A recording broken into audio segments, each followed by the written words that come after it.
चुनाव एक उत्सव की तरह होता है। इस उत्सव में देश की जनता भागीदारी करती है, भागीदार बनती है, वोट देती है और ये निर्णय लेती है कि कौन उनका प्रतिनिधित्व करेगा।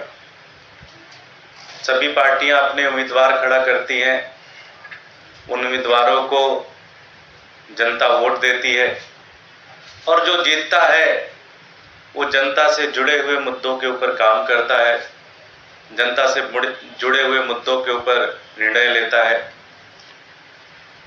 तो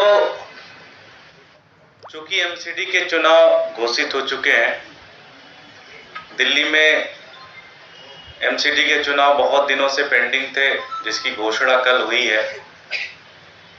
250 वार्ड है पूरी दिल्ली के अंदर।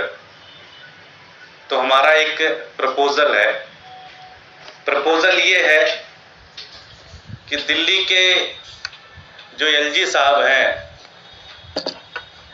उनको भी किसी एक वार्ड से चुनाव लड़ना चाहिए। अगर वो चुनाव जीत गए तो हम उनको मान लेंगे। अगर वो चुनाव नहीं जीतते तो इसका एक मतलब यह है कि एक ऐसे व्यक्ति को गुंडागर्दी और दादागिरी करने के लिए बाहर से लाकर दिल्ली वालों के सर पे बिठा दिया गया है। तो अगर वो हार जाते हैं चुनाव वार्ड का तो उनको इस्तीफा दे देना चाहिए।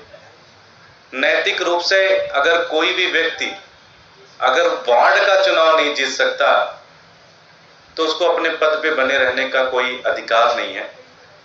तो हमारा एक प्रपोजल है, हमारी एक मांग है कि दिल्ली के एलजी साहब को भी जो ये 250 वार्ड के चुनाव हो रहे हैं, इन वार्डों में से किसी एक वार्ड से उनको भी चुनाव लड़ना चाहिए।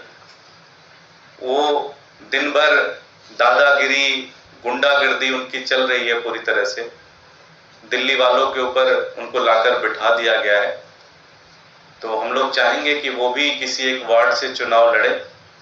चुनाव जीतते हैं तो उनकी हम सब लोग मानेंगे, और अगर चुनाव नहीं जीतते हैं तो उनको अपने पद पे बने रहने का कोई अधिकार नहीं है, उनको इस्तीफा दें।